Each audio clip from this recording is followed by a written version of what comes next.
we're about to go with Trump at the helm of the economy. Any movement on China? Because they're trying to get a little bit. Look, a little bit. They want to make a deal, obviously. Right now, they're not doing business with us. You know, people talk about going cold turkey with China, meaning just forget about it. We were losing hundreds of billions of dollars a year with China, and now they're not doing any business with us, you know, because, not because of them, because of me. Because at 145%, you can't do business. But something's going to happen that's going to be positive. Are you convinced yet? Trump was asked if there was any movement on China in terms of striking a deal, and his response was a little bit. Consider this. Even when there is literally no hope of a deal, still Donald Trump lies and says that he's whipping up the strongest, most powerful deal you've ever seen. So what does it mean when even the fake bluster is gone? Most likely that there is nothing on the horizon and that there won't be anything on the horizon. And look, here's my objective take, because while I would love to say that America has the strong hand to play, the reality is that we don't. First of all, the US needs China a lot more than China needs the US. The whole world imports from China. Without the US, China will be okay. However, I would challenge anybody watching to imagine their house without any goods from China. Probably not too easy. The harsh reality is that we are not going to reshore jobs that were lost to China. American manufacturing has been declining for nearly a century, since it peaked just after World War II. Our labor laws and our wages make it impossible, literally impossible, for us to compete in that sector. And that's not me complaining about our labor laws and wages. I support them, but with that comes some realities, like the fact that we will cede that ground. So the notion that Trump thinks that we're suddenly going to manufacture everything here in the US and that Americans will actually pay the prices that American manufacturing requires betrays a fundamental and dangerous misunderstanding of consumer behavior and our economy more broadly. Second of all, another reason that China is likely not sprinting to the negotiating table is that they aren't subject to the same political pressure that Donald Trump and Republicans are based on our system of government. They don't have midterms coming up next year. Xi is president for life. He's not going anywhere. And China is a communist country that can suppress critical media and punish dissent if they need to. The US, at least for now, can't do that, meaning political gravity still exists. China can afford to hold out. Hell, they can afford to hold out for a decade if they need to. The United States, well, judging by Trump's very quickly tanking approval ratings, not so much.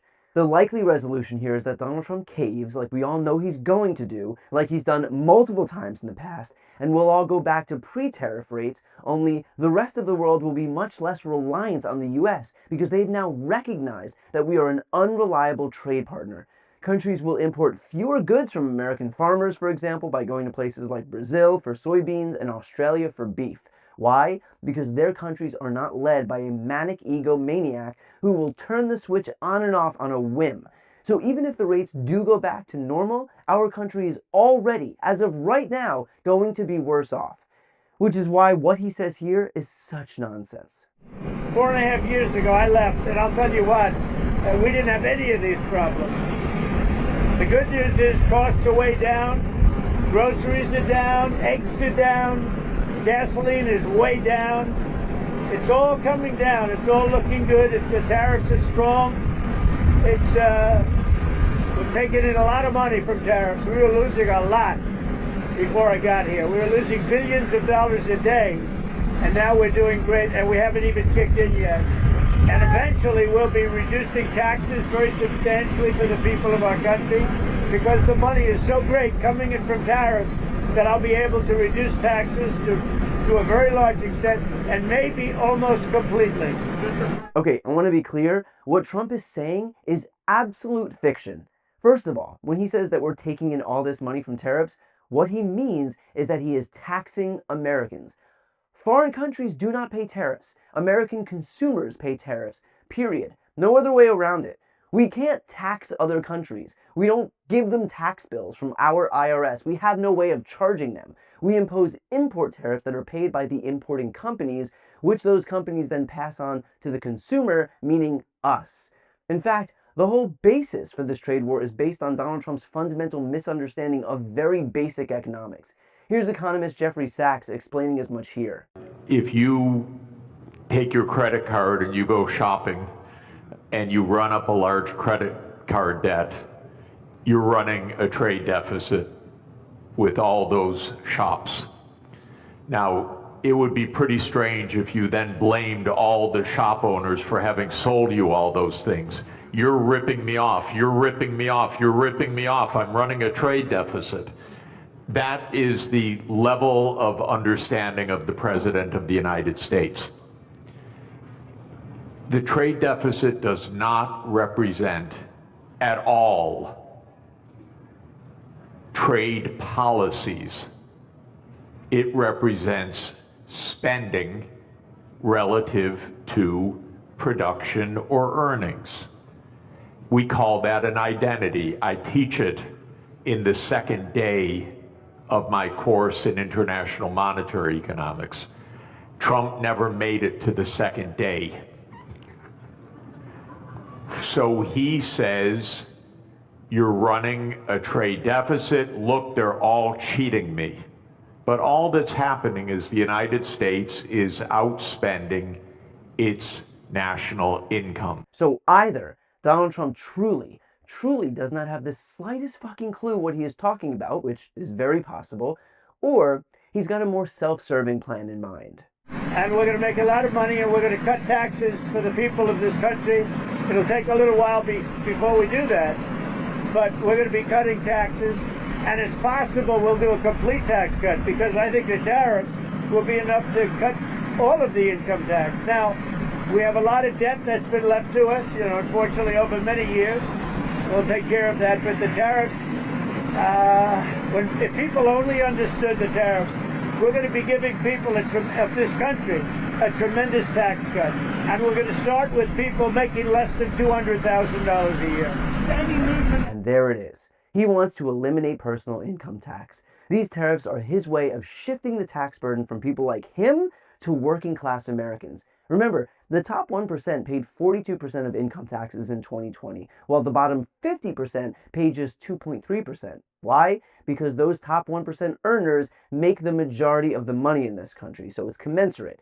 But Donald Trump wants people like him, meaning ultra-wealthy people, to keep all of their money, to hoard all of their money, and rely on regular consumers, working-class Americans, to shoulder the tax burden in this country. If greed was a policy, this would be it. In fact, one Twitter user explained it perfectly.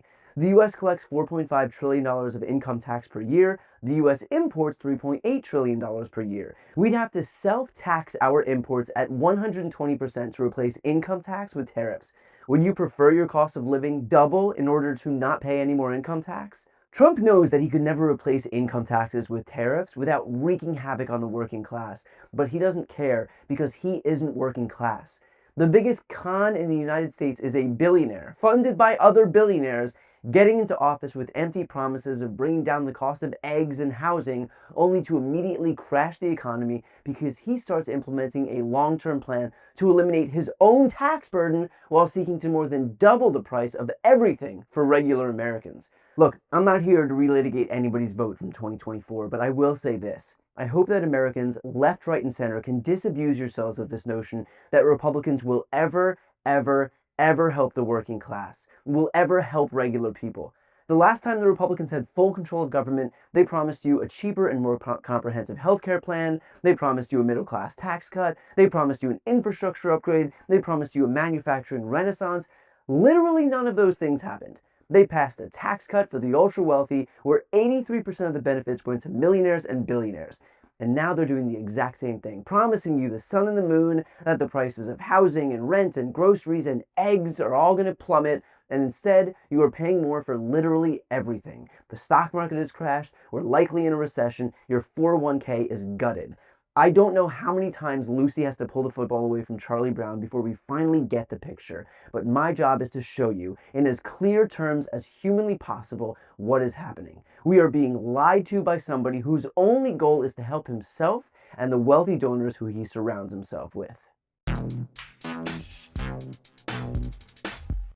Before you go, if you enjoyed this content and you want to see more and support independent media, please subscribe to this channel. The subscribe button will be right here on the screen. But second, the reality is that we are now in a political environment where this administration can lean on any of the social media platforms to suppress certain voices if they don't like critical coverage. That means my longevity here is in the hands of a few tech billionaires who are already making it clear that they are willing to cater to this administration. To that end, signing up for my newsletter is a way for me to reach you directly if that ever becomes necessary. I'll put the link right here on the screen as well, so please sign up. It's free, but there's also an option to do a paid subscription if you'd like to support me and my team. I really appreciate it. Thanks so much for watching.